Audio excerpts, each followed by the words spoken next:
This ABC 15 Flash Briefing is sponsored by Sanderson Ford. Straight up. Hello, I'm Justin Pizzera with your top stories from ABC15 Arizona. Today, more medical staff arriving to help COVID-19 here in Arizona.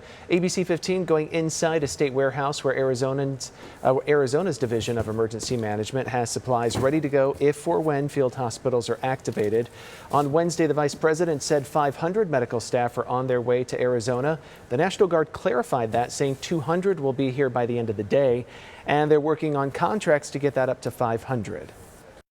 We're in the process right now of letting a contract for that.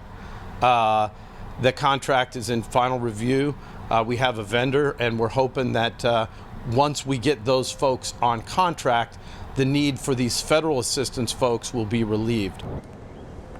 Well, the general tells us if the state needed to bring St. Luke's online, which at this point they do not, they said there would have to be another contract for that. It would also have to be staffed. Now, this comes as the state nears 100,000 coronavirus cases. Since this all started, we added over 3,500 new cases today alone. Data shows people in the 20 to 44 age group make up half of all of those cases. That's over 3 times more than any other age group. An investigation has been launched into a deadly police shooting in Phoenix. So this happened yesterday afternoon near 59th Avenue and Indian School. Officers were responding to a possible stabbing. Well, when they arrived, the caller pointed out a man parked nearby. Now, police say when they approached the man, he grabbed a gun, lifting it toward those officers. Officers fired, killing him. It is unclear if that man was the suspect police were initially called for. And then new details in a murder and armed robbery in Scottsdale. Police releasing the names of 2 suspects. Scottsdale police say Robert Blackwater shot and killed 2 people at a Circle K Friday morning. One of the victims was able to fire back, killing Blackwater. Police say a second suspect was waiting in the car but ran off after that shooting. Officers caught him, identifying the man as Brian Christopher Lee Washington. He's now facing charges of murder and armed robbery.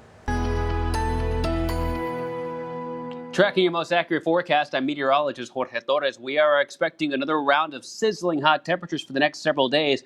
In fact, we're talking about the hottest temperatures of 2020 so far, thanks to a very powerful ridge of high pressure that's going to park right over the southwest from pretty much now through the rest of this upcoming work week into next weekend. That means daytime highs will be running 3 to 5 degrees above average in many parts of the valley and in many parts of Arizona, even 10 degrees above average in a few locations. So tomorrow's highs will be anywhere from 85 in Flagstaff to 94 in Prescott, 114 in Bullhead City. And the planner for the valley showing those temperatures starting off in the 90s in the morning, heating up to 112 in the afternoon. And the 7-day doesn't really change that much. Each and every day will be either at or above 110 through next weekend. And for the latest headlines, weather, and traffic, just head to abc15.com or download the free ABC15 mobile app. This ABC 15 Flash Briefing is sponsored by Sanderson Ford. Straight up.